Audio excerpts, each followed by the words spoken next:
Assalamualaikum warahmatullahi wabarakatuh.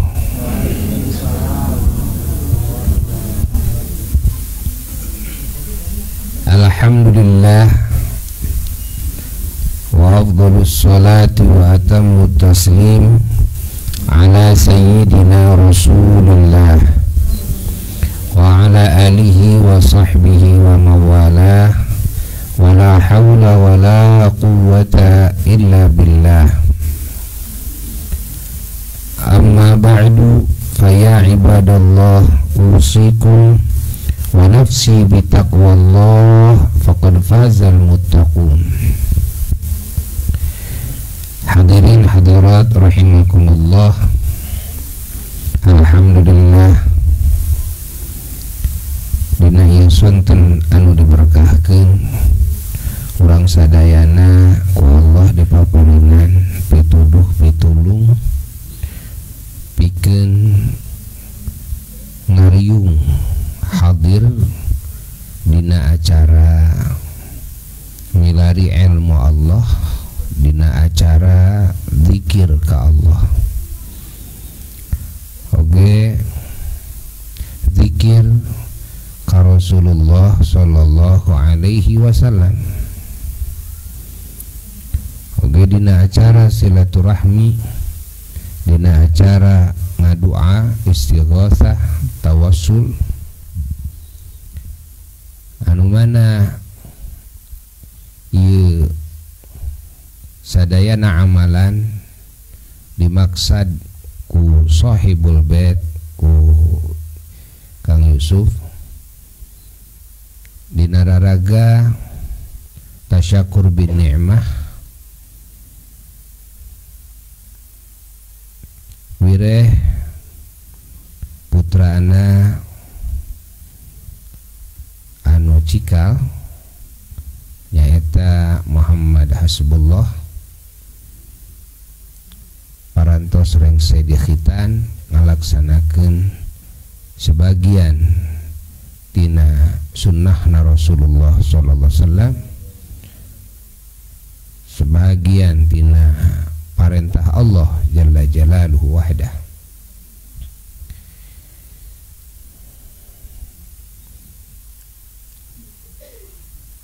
Anu mana urang sadayana wajib syukur ka Allah atas karunia hidayah ieu, atas karunia taufik ieu, atas karunia bahwa urang sadayana tiasa ngalaksanakeun perintah Allah, bahwa urang sadayana tiasa nebihan larangan Allah. Ya adalah karunia anu pang tohagana, pang poharana,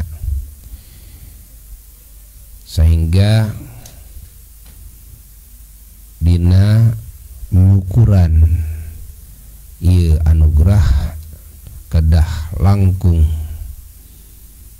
kedah leres-leres melebihi ngukuran nikmat anu sanesna, nyaeta nikmat wasilah.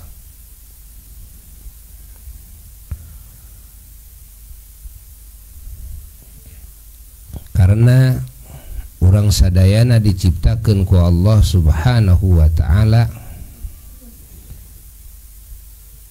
teu aya deui nu dikehendaki ku Allah lintang ti diciptakeunana urang teh keur bahan kumaula ka Allah.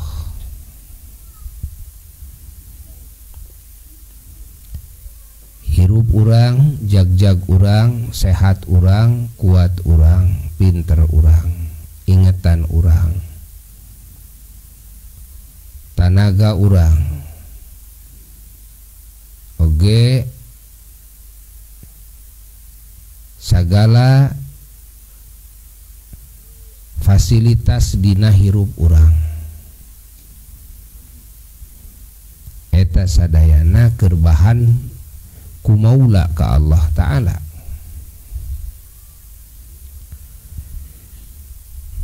hanya hiji anu dikehendaki ku Allah dina nyiptakeun urang sadayana. Bumi jeung saeusina eta sadayana ku Allah diciptakeun keur minuhan kabutuhan urang, malah leuwihna keur minuhan warna-warni kahayang urang, sabab aya kabutuh aya kahayang.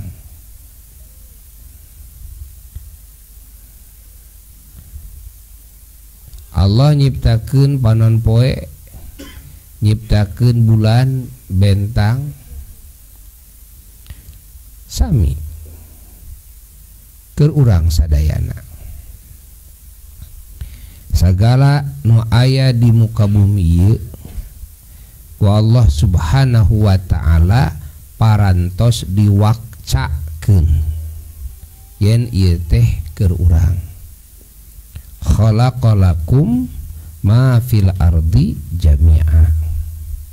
Allah dadawuh a'udzu billahi minasyaitonir rajim. Bismillahirrahmanirrahim. Khalaqalakum ma fil ardi jami'a. Anu ma'nana wallahu alam bimuradihi bidzalik. Khalaqalakum, Allah geus nyiptakeun lakum pikeun aranjeun kabeh. Makna lakum pikeun aranjeun teh yakni pikeun kamanfaatan. Lakum teh ya, lain pikeun kamadaratan, lain beda jeung alaikum.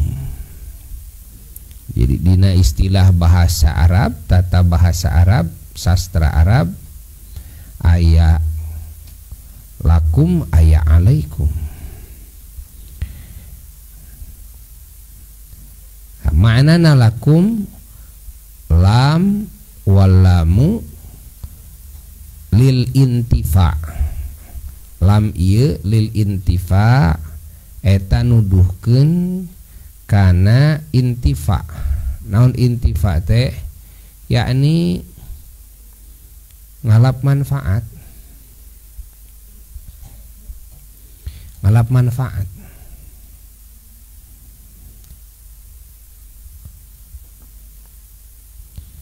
Aya makna lam lil milki anu nuduhkeun kana makna milik, bobogaan. Tapi lil milki ieu, bobogaan ieu adalah majazi, lain hakiki. Sabab hakikatna kapimilikan eta sadayana dinisbatkeun ka Allah.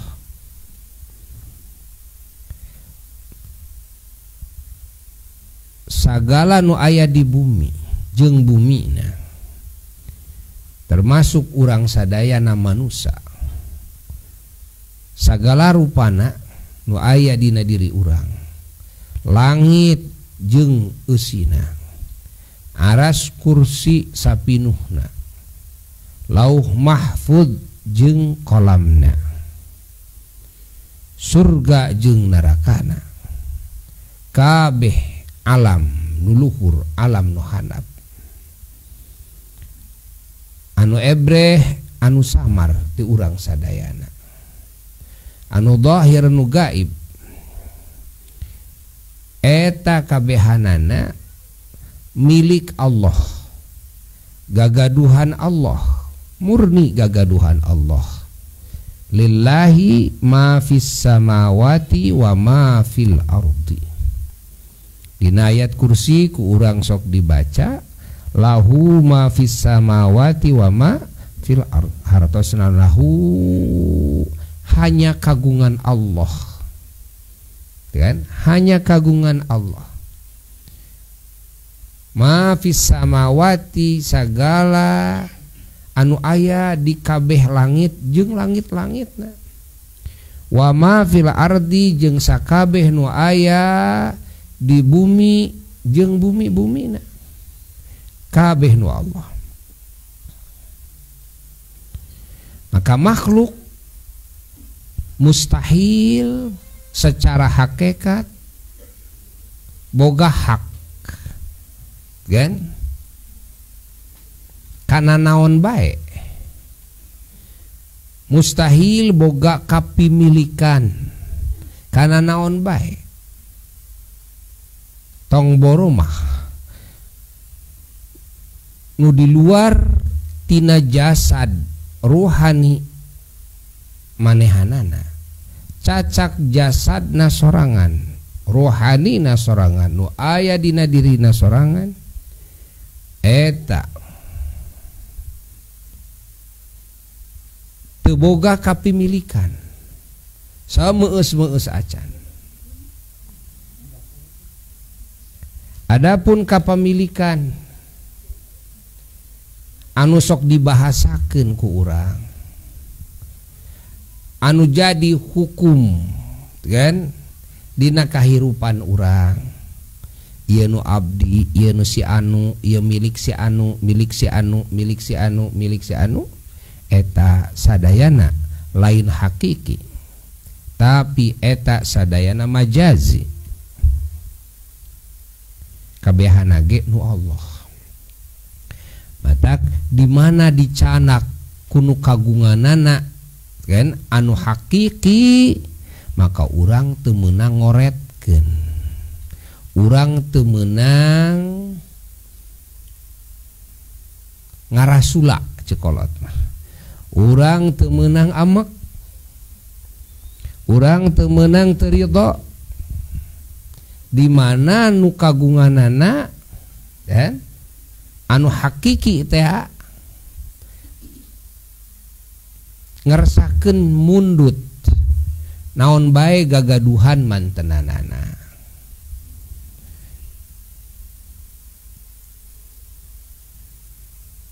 Maka di dieu urang sadayana wajib ridho kana naon-naon anu ditakdirkeun ku Allah ka urang. Urang sadayana wajib sabar atas naon bae tindakan-tindakan Allah ka urang anu hawa nafsu urang teu miharep,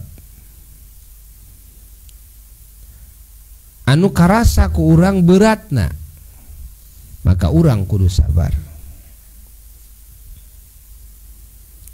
Oge urang kudu selalu hade sangka ka Allah anu maparinan ujian ka urang,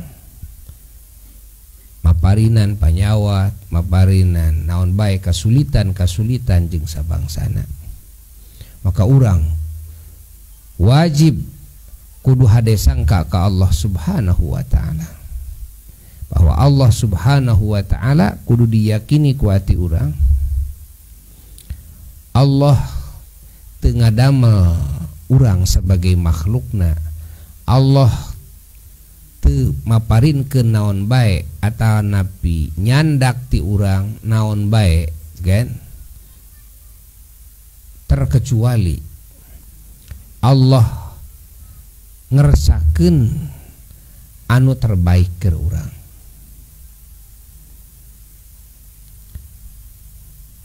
Urang sing yakin. Sabab keur jalma-jalma anu iman ka Allah, sagala situasi kondisina eta kabeh terbaik. Beda jeung anu ku Allah dipaparinkeun ka jalma-jalma anu teu iman ka Allah. Adi dinu dibikeun ku Allah ka jalma-jalma anu teu iman ka Allah, meusing dohirna baik oge teu baik we.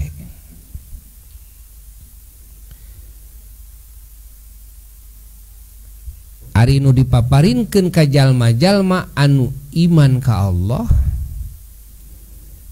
maka sok sanaos nu dipaparinkeun ku Allah teh dohirna teu baik, tapi hakikatna kekeh, itulah yang terbaik. Maka kerjal manu iman mah dibere naon wae, dikondisikan ku Allah dina kondisi kumaha bae, eta kabeh jadi piganyaraneun. Eta kabeh jadi matak naikeun pangkat, matak dihampura dosa, matak kenging curahan welas asihna Allah, curahan kaberkahan ti Allah, dipasihan nikmat ku Allah Ta'ala, tuluy syukur nu iman mah jadi ganjaran. Masya Allah, jadi pangkat nu luhur, jadi penghapus dosa. Masya Allah, jadi sababiah ditambih-tambihna deui nikmat anu sanesna. Ku Allah Ta'ala dipaparinan ujian ku perkara-perkara anu hawa nafsu ngarasa berat, hawa nafsu ngarasa haroream, hawa nafsu ngarasa sumingki, cek urang Sunda ya. Tuluy ieu jalma anu iman teh sabar, ridho kana papasen Allah, maka ku Allah Subhanahu wa Ta'ala tetap dipasihan ganjaran, dipasihan rahmat, dipasihan hampura ku Allah Ta'ala. Ku Allah dipaparinan warna-warni kasayan, kaberkahan di dunia, engke di kubur, di akhirat. Subhanallah.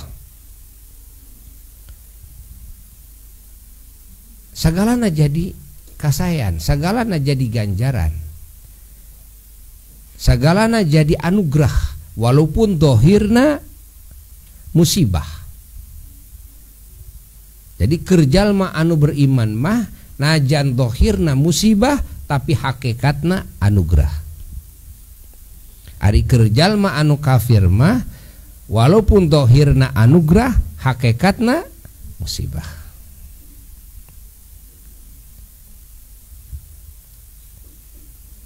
Ditanamkeun dina ati urang, sing jadi keyakinan ati urang sadayana. Numawi hirup jalma anu iman mah hatena teh antara syukur jeung sabar. Syukur sabar, syukur sabar, syukur sabar. Terus gawena teh kitu. Allah Allah Allah Allah Allah Allah Allah.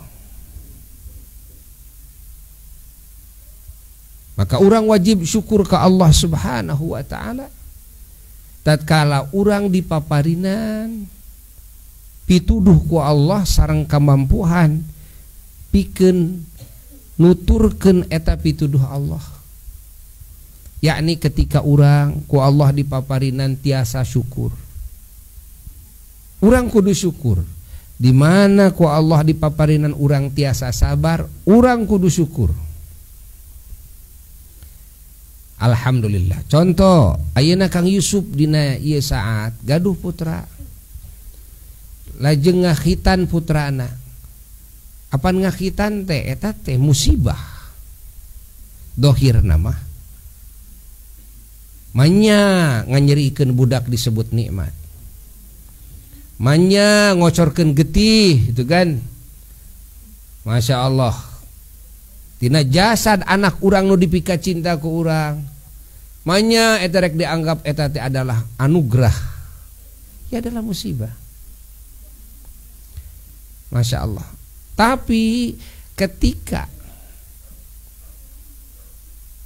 hate menang pituduh ti Allah, menang taufik ti Allah, dina nyikapi ieu musibah ti Allah Ta'ala, disikapi ku ridho kan, Gusti abdi ridho. Lajeng disikapi ku naon deui? Disikapi ku sabar, Gusti abdi sabar. Disikapi ku naon deui? Disikapi ku kataatan, Gusti ieu teh parentah Gusti abdi sejataat. Dan sumujud abdi ka Gusti.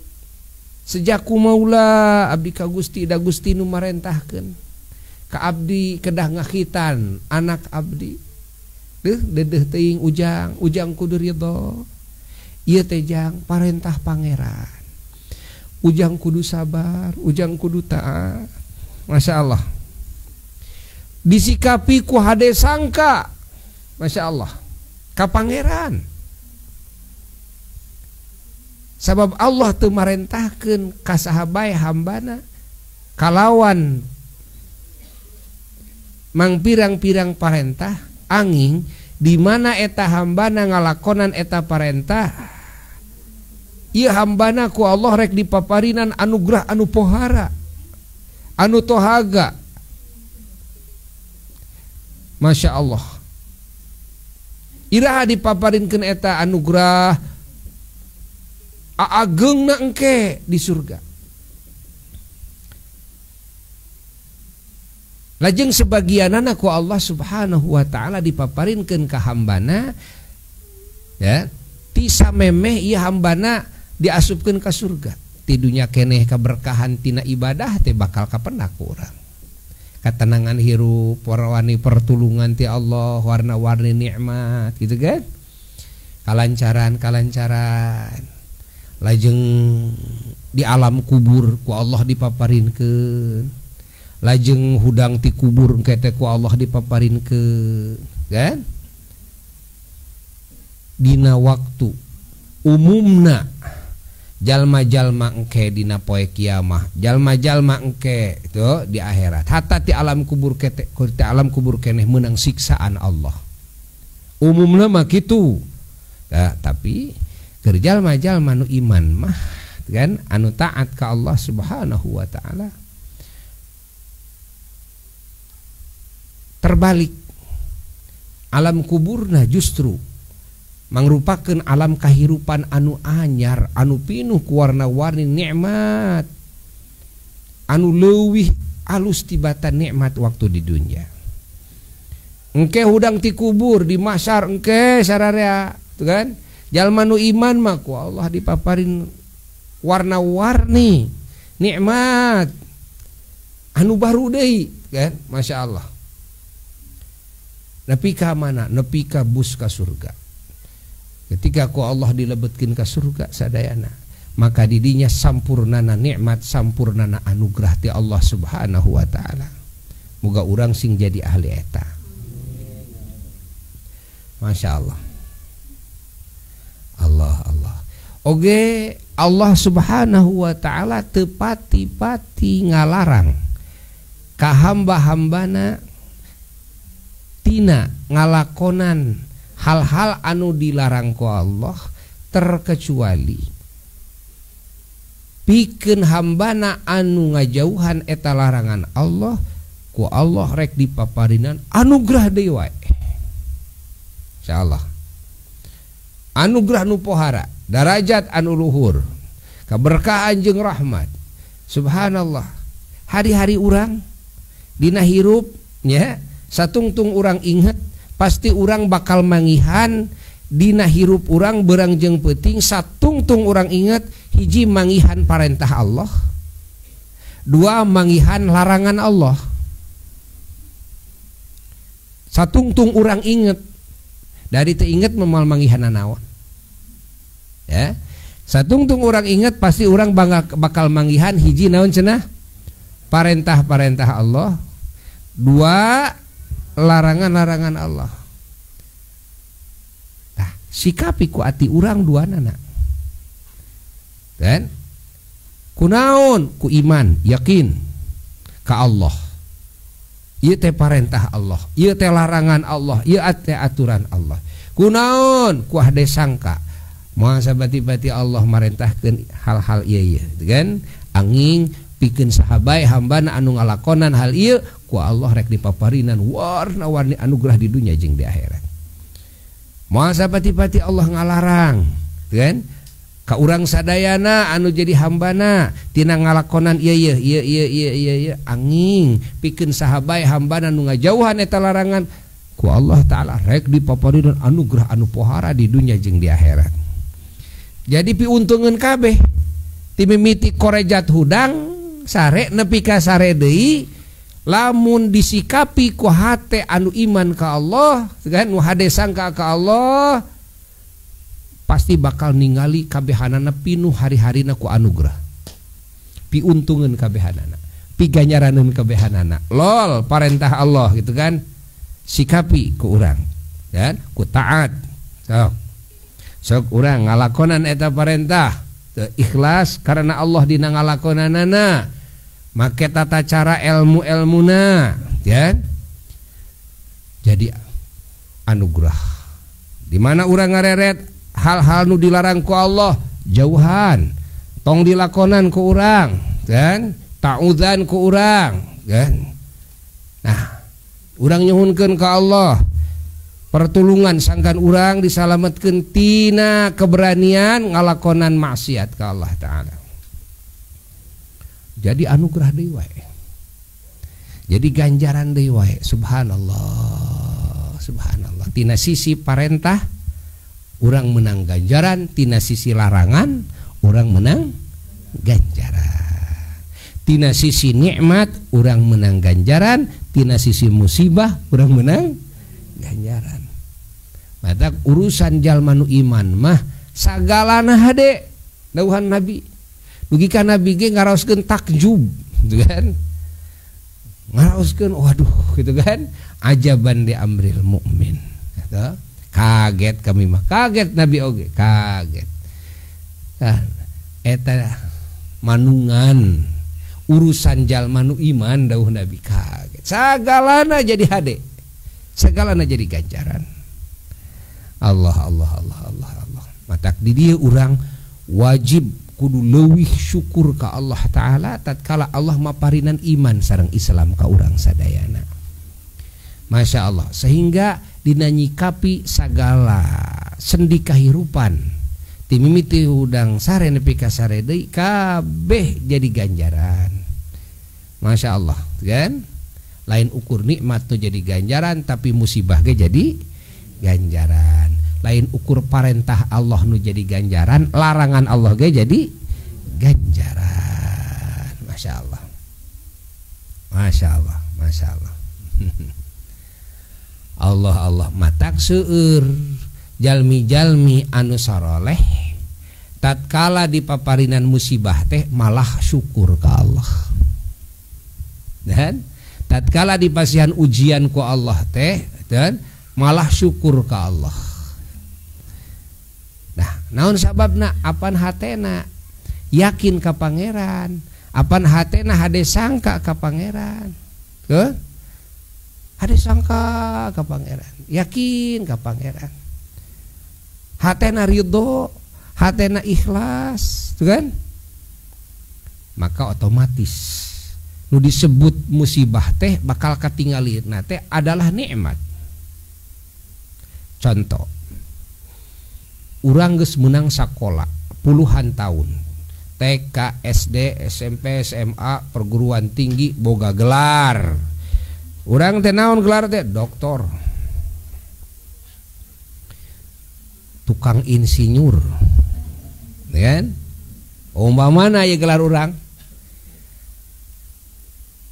geus kitu tuluy kumaha geus kitu urang teh kusabab teu bisa muka lapangan kerja maka udagan urang keur neangan rizki anu halal teh iwati urang teh kudu digawe di perusahaan batur atawa digawe di pamarentah kitu sanes nah sabab urang teu bisa ieu umpamana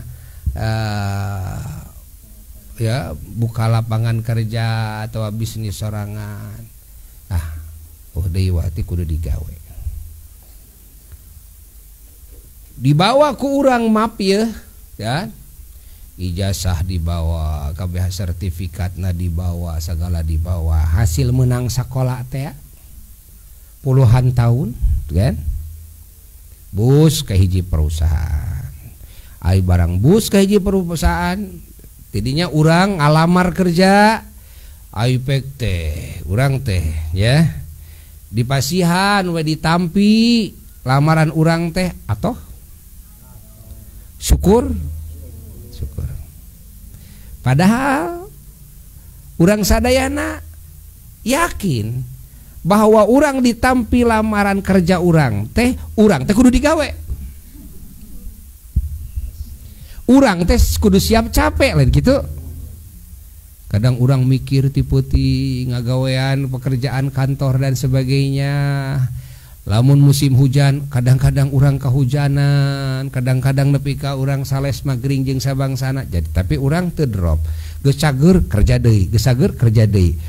Daek teu diputuskeun ya tina pekerjaan. Alim lain capek gawe teh. Capek. Dan tapi atoh orang diterima digawe atoh. Jadi Masya Allah tuhnya ari hade sangka mah najan ripuh gawe tapi kan hade sangka yakin yen ieu dunungan ke ujungna rek mere duit. Nah, apakah kabageran Allah Ta'ala dek bisa disaruaan ku kabageran jelema? Nah, Allah mah ieu memeh nitah gawe ka urang teh geus mere. Bener ente? Jasad pamasihan Allah, ruh ti Allah, kan? Fungsi-fungsi kabeh anggota ti Allah, sehatna ti Allah, jagjagna, warasna, cerdasna ti Allah, kalancaranana, keamananana, sagala nikmat anu diserap ku jasad, ku ruhani, ku batiniah urang ti saha? Bumina, China, Masya Allah tanahna, hawana, ya Allah, aya anu mayar pajak hawa, mana yang ngarenghap unggal poe, kan, sok bayar ayeuna mah, sok lamun asup ka rumah sakit urang, teu bisa ngarenghap kudu make oksigen, sabaraha mayar mahal, Masya Allah. Mahal aya deui alat ya upami nu eungap anu geus teu tiasa kumaha aya alat anu eta mah dilebetkeun ka lebet langsung mompa dilebet eta nyewana wungkul 1 miliar. Alah 1 miliar mayarna ge. Hah? Kan urang mah 1 miliar teh. Coba bayangkeun ku urang. Padahal mah alat ngarenghapna wae ya. Sok, ieu meunang nyieun Allah, sapopoe sapeuting tuluy mayar henteu. Henteu. Ari Allah ka urang ti heula keneh masihan panyakit, ti heula keneh masihan sehat. Tuh kan? Cok. Sekali deui Allah ka urang ti heula keneh maparinan panyakit, ti heula keneh maparinan sehat. Maparinan sehat. Subhanallah. Tuluy pertanyaanana deui, ari Allah ka urang loba keneh maparinan sehat, loba keneh maparinan panyakit. Teuh nya. Ari Allah ka urang teu ti heula keneh masihan musibah, ti heula keneh masihan nikmat. Ari Allah ka urang loba keneh masihan nikmat, loba keneh masihan musibah. Teuh nya.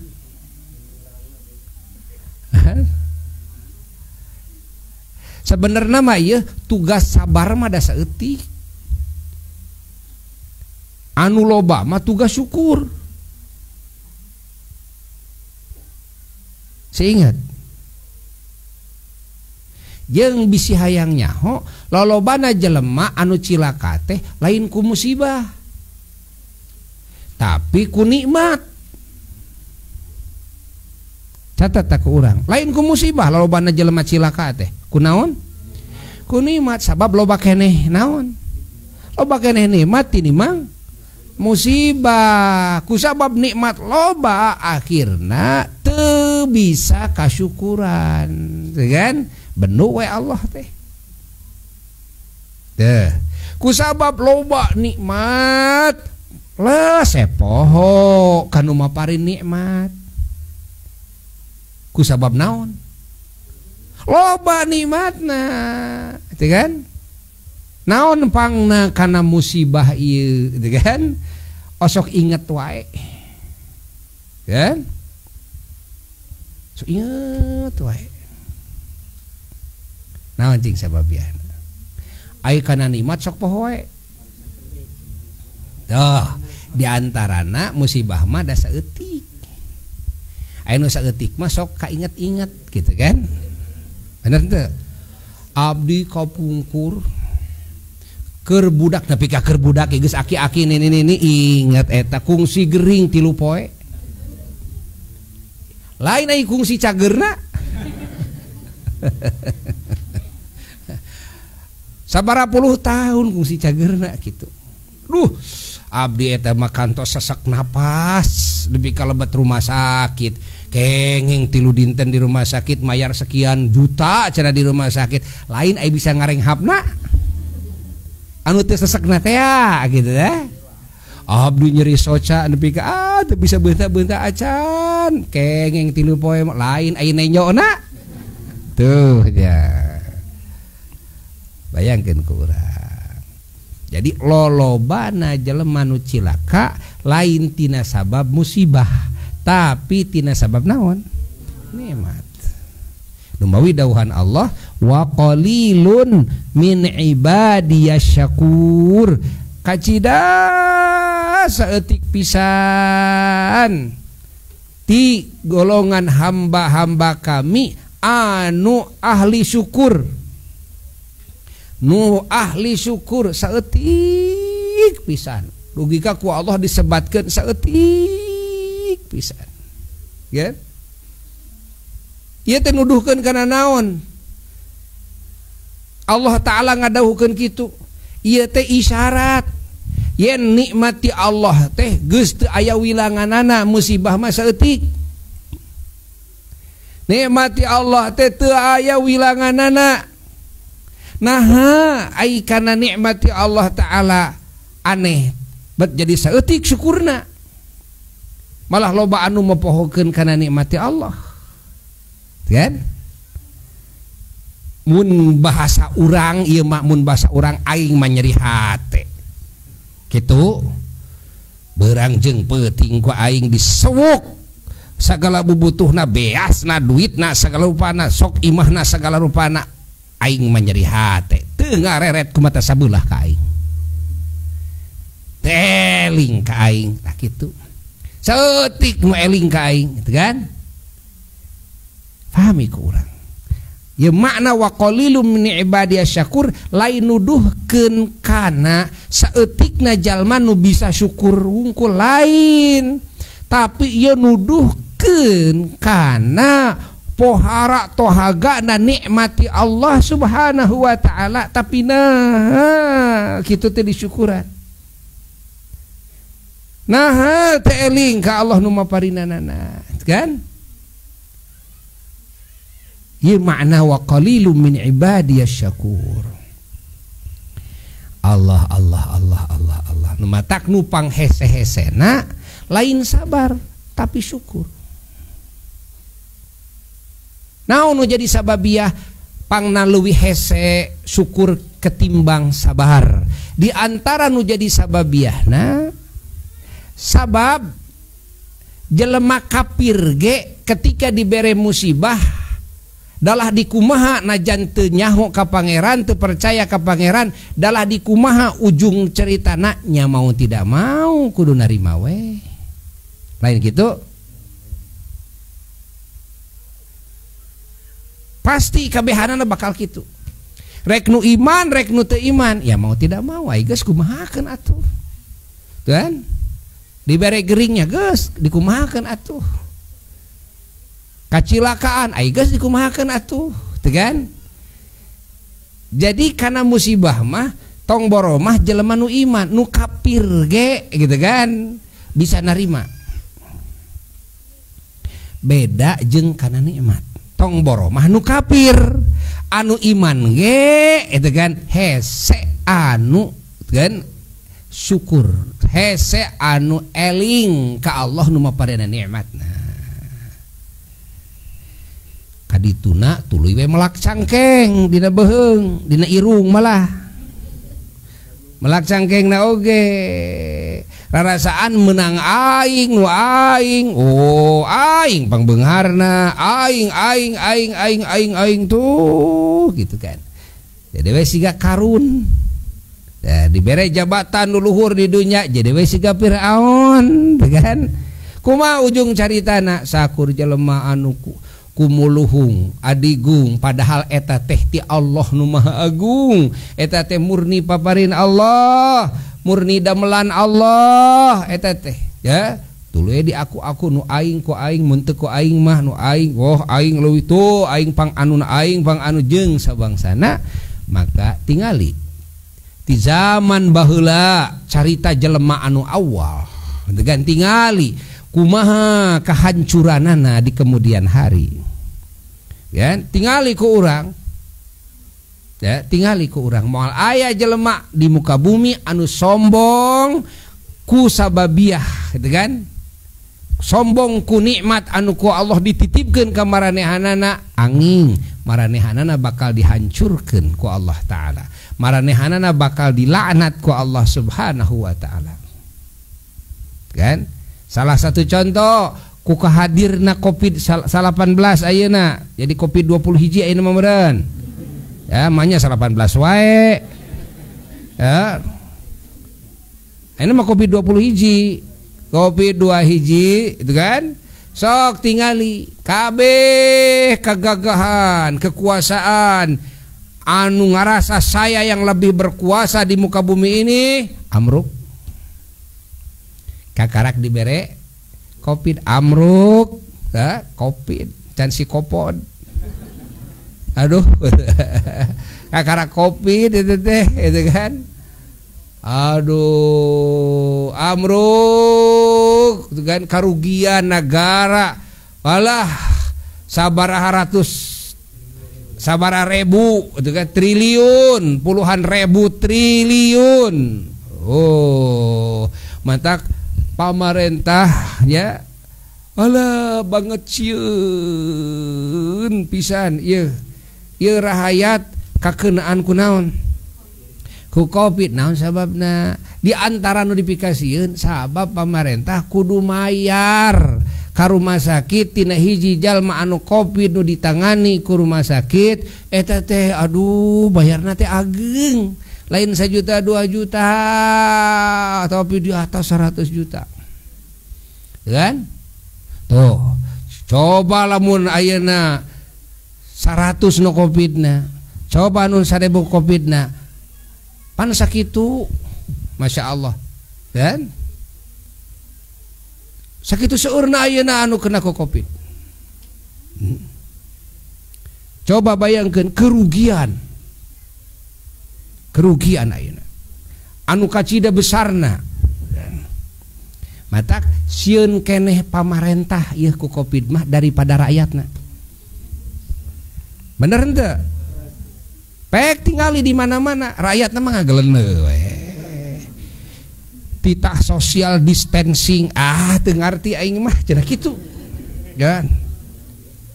Dan kita jaga jarak kumaha oleh teu bisa hese. Bener henteu? Yeuh eta teh bahaya virus Covid teh anggar dek pae sararea oge. Teu kan? Pae kabehana geus dipantangtukeun ku pangeran gitu kan. Oh musing nyumput ge di imah pae we anger gitu kan. Hanya ngakeun ka Allah sadaya-daya. Geus urang da kudu digawe atuh urang teh gitu kan. Akhirna tuh. Heueuh pamarentah geus pusing ya. Nangani rakyat, nangani masyarakat lain ukur di Indonesia unggul kabeh negara.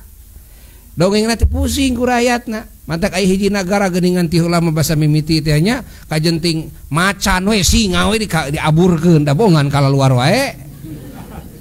Bongan kala luar wae keureusina nyara rumput ieu nya di imah sararea. Tuh, saking Naon sababna? Atuh da ieu beak tina kantong negara ieu beak. Sementara ieu pamarentah teu mungkin kudu naikkeun deui pajak ka rakyat kan? Sidik rakyat geus kasusahan, tapi ieu duit anu tina pajak anu disimpen tina hasil perusahaan baik perusahaan pemerintah, perusahaan swasta dikumpulkeun di hiji kantong kan? Disebut APBN teh, di APBD teh. Nah, tapi aya dikaluarkeun unggal poe kan? Sabaraha ratus juta, sabaraha miliar puluhan miliar sapoena beak atuh. Beak. Kan? Sementara mau tidak mau kudu dikeluarkan. Aya teh dikeluarkan, kan? Ieu jadi masalah besar. Tuh. Nah, pahami? Ieu kakaraku naon? Kakaraku virus. Anu virus ieu teh leutik teh. Lain kumaha lamun virusna segede gajah. Aduh, euy. Sigana soak kabehna ge. Ngabreng eta virus segede gajah ka unggal imah. Soak euy. Soak sararea. Can keuna ge geus sararoak. Ieu mah virus leutik teu katingali ku panon mah. Subhanallah. Amruk. Nu takabur amruk. Sabaraha hiji ayeuna nu ku urang kasaksian. Sabaraha urang nu ku urang kasaksian, itu kan? Anu sararombong ku kanyahona, sararombong ku kamahiranana, sararombong ku hartana amruk, kan? Sabab Allah teu resepeun kanu takabur. Da kabehana ge meunang Allah, nu Allah meunang adamel Allah. Nah, Allah Subhanahu wa taala nyiptakeun ieu kabeh nu aya di dunya ieu teh lakum keur naon? Lil intifa. Nyaeta keur supaya dialap manfaat kumaraneh. Anu dialap manfaat teh kumaha ieu teh dialap manfaat teh? Dialap manfaat teh ieu teh dua. Hiji dialap manfaat teh nyaeta pikeun ngabangun ibadah maraneh saalus-alusna ka kami. Kan? Kuasilah ieu naon bae nu aya di dunya, pek gunakeun pake ibadah kumaneh. Kadua, kan? Nu disebut ngalap manfaat teh adalah keur ngawangun sagala kamaslahatan hirup, gitu kan? Anu ieu kamaslahatan hirup teh naon bae diniatan pikeun menopang, memperkuat, nyampurnakeun ku maula ka Allah taala. Tah. Kayaknya. Tak kitu hartina lakum teh, ya. Khalaqalakum ma fil ardi jami'a. Dikubrakeun ku Allah Subhanahu wa taala. Kubrakeun. Mata ku Allah Subhanahu wa taala sok dipaparinan ilmuna melalui Rasulullah sallallahu alaihi wasallam. Keur ngelmuan naon tah? Keur ngelmuan ngagarap ieu sakabeh nikmat anu ku Allah dipaparinkeun ka urang. Keur ngelmuan kan nyikapi ieu sakabeh nikmati Allah jeung musibah ti Allah jeung parentah Allah jeung larangan Allah disikapi ku urang, dielmuan sok dibekelan ku Allah ilmuna. Dan sebenarnya mah urang mah teu hese. Teu hese. Naon sababna? Da ku Allah dibekelan sagalana atuh. Dibekelan sagalana jeung ilmu-ilmuna. Ngan salahna urang bedegong ka pangeran. Naha atuh urang ti awal keneh ti budak mumul ngaji. Nah atuh urang mau ngaji, jadi urang teu boga ilmu. Lamun teu boga ilmu, urang bakal kasusahan dina nyikapi ieu kahirupan. Kumaha nyikapi parentah pangeran, kumaha nyikapi larangan pangeran, kumaha nyikapi nikmati pangeran, kumaha nyikapi musibah ti pangeran. Itu ilmuwan mah bingung kiku urang. Aya peribahasa sesat bertanya, ayo naon? Malu bertanya, sesat di jalan tuh kan. Nah, tina mau ngaji teh. Tuh. Untung keneh alhamdulillah urang memeh paeh make jeung kaburu jadi ahli pangajian heula. Alhamdulillah, moga-moga we Allah ngahampura ka urang sadayana tina kasalahannya diri urang sadayana dina ngajalankeun parentah pangeran. Da kuduna mah ngaji teh tingongkoak, nanti ngongkoak teu kungsi ngaji ngungkueuk gitu kan. Geus ngungkuekeun bae lah, geus ngungkueuk oge itu kan. Masih untung keneh gitu kan, masih untung keneh. Alhamdulillah. Kusabab ngajina geus ngungkueuk ari ajeunana loba, matak urang sing rajin pisan ngajina. Kan? Mata ketika aya anu bertanya, upami abdi aya nu naroskeun, nah maneh make getol-getol teuing ngaji, burang puting. Wah, di mana bae jadwal diudag ku maneh mah gitu kan. Jawabanana kumaha? Jawabanana abdi mah rumaos, ngajina geus ngungkueuk. Kan? Rumaos naon? Ngajina geus ngungkueuk. Da kuduna mah ngaji teh tingongkoak gitu kan. Lamun abdi ngaji tingongkoak meureun ayeuna teh abdi teh jadi ajengan. Kusabab abdi ngajina kakarak ngaji teh sabada ngungkueuk, abdi teh mualaf keneh. Jadi loba teh masalah agama anu kudu dikanyahokeun ku abdi lamun matak lamun abdi dina saat ngungkueuk ieu anu mana abdi tereh paeh teh tuluy abdi teu getol ngaji rek kumaha abdi bisa ya ngaraih pituduh ti Allah taala. Mal bisa kan kahartos henteu. Jadi sing rumasa urang teh masih keneh mualaf keneh. Sing rumasa ya yen urang boga kewajiban nyar ilmu teh loba anu kudu disiar ku urang teh. Tapi urangna da geus kaburu naon? Ngongkueuk ayeuna mah kitu. Sok atuh.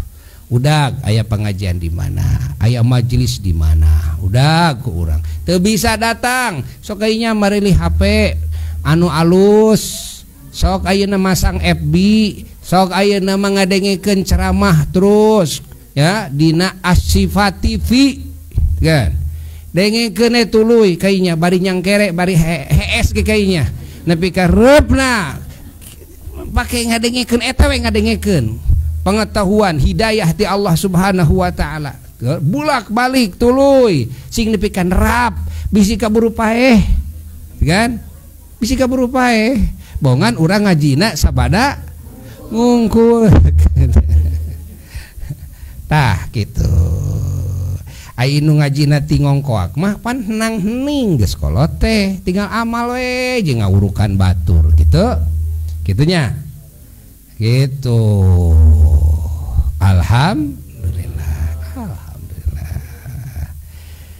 Alhamdulillah tak kitu nya Jang Yusuf. Tak kitu. Ari di ilmuan mahnya, ari yakin mah ka pangeran, ari hade sangka mah ka pangeran. Najan kudu ngeureut kan, kulup anak ngaluarkeun getih kociak dengek gitu kan. Ieu teh musibah. Tapi kan orang direret ke orang, walah geningan engke teh gaji ti pangeran teh luar biasa. Sehingga ieu musibah teh karipuhan teh kan, walaupun nyaripuh tetep ku orang bisa disyukuri. Sing ingat, lain ukur bisa disabari tapi bisa disyukuri. Siga nu bieu teh ya. Nu tadi teh urang menang sekolah puluhan tahun kan, tuluy ngalamar kerja, padahal eta teh ngalamar kerja teh urang teh rek genah rek capek tapi ke ujung capek urang nyaho gitu kan, rek menang naon, rek menang duit gitu. Tah itu musibah teh, ujung musibah teh mun urang sabar rek menang naon, rek menang anugerah ti Allah, ganjaran ti Allah, darajat anu luhur tuh. Matak jalma nu ngarti kana ieu bab pasti gawena teh bakal kitu gawena teh alhamdulillah. Dibere musibah ge Alhamdulillah ya rabbil alamin. Tuh, sabab geus katingali gajihna, geus katingali bayaranana gitu, geus katingali ngagayot bayaranana ieu. Di hareupeun mata ieu ganjaran ti Allah, rahmat ti Allah. Masya Allah ya, pangampura Allah digayotkeun ku Allah teh. Cik Allah teh aing mere musibah teh cik da urang erek sieun atawa erek syukur. Nah jan dohirna katinggalina siga capek, ripuh, rugi, tah gitu ya. Tah gitu, muga-muga ieu riungan teh ya sing jadi sababiah urang sadayana kenging hidayah ti Allah nu sampurna. Urang sadayana kenging taufik ti Allah nu sampurna. Urang sadayana kenging limpahan hujan rahmat sareng barokah, pangampura sareng karidhoan Allah. Oge muga-muga sagala cita-cita urang nu sae di mungguh Allah dikabul ku Allah. Moga-moga ieu murang kali jang Muhammad Hasbullah ku Allah diselir jadi kakasihna Allah, kakasihna Rasulullah sallallahu alaihi wasallam, kakasihna sadaya para kakasih Allah anu dipanjangkeun umurna, diraksa ku Allah tina sagala kaawonan, disehatkeun jasmani rohanina, dikuatkeun, dicerdaskeun, dilancarkeun, diamankeun, dimuliakeun, ditengtremkeun, dibahagiakeun. Oge ku Allah dipaparinan kasampurnaan dina imana, dina islamna, dina ihsana. Oge muga-muga sing jadi pamingpinna para ahli katakwaan. Muga-muga sing katetesan gitu, kaserpan cahayana asrorna sahabai nu dijenenganan kalawan jenengan Muhammad tiwit Kangjeng Nabi Muhammad sallallahu alaihi wasallam dugi ka sahabai umatna anu dimuliakeun ku Allah taala. Oge sahabai anu dijenenganan ku jenengan hasbullah kan ti para wali-walina Allah, ti para ulama-ulama Allah, muga ku Allah dilimpahkeun ka ieu murang kali ya. Kubuya teh di pasihan ngaran ieu murang kali teh ngaran wali Allah, ulama Allah. Di antawisna nu caket we nu caket nyaeta Sayyid Hasabullah. Sayyid Hasabullah teh wali besar, ulama besar anu ngajar di Masjidil Haram ya. Anu eta teh ngarang Riyadul Badiah, kitab Riyadul Badiah Sayyid Hasabullah. Salah sawios guruna Mama Eyang Cibabat teh Sayyid Hasabullah. Mama Eyang Cibabat Masya Allah kan salah sawios guruna pun bapak. Nah moga-moga we teh ieu teh sing kenging kamuliaan luluberan barokahna teh Sayyid Hasabullah radhiyallahu taala anhu. Itu rayina oge kubuya di ngaranan itu ya, Muhammad Syarafuddin. Muhammad Syarafuddin adalah wali besar, ulama besar, silsilah mata rantai Thariqah Qadiriyah Naqsyabandiyah. Dan aya didinya jenenganana Imam Muhammad Syarafuddin dan moga-moga sing kalimpahan dulu beran anjeunana ya. Sakitu anu kapihatur, moga-moga ieu sing manfaat kanggo nu ngomongna jeung kanggo nu ngupingkeunana ya. Sakitu wassalamualaikum warahmatullahi wabarakatuh.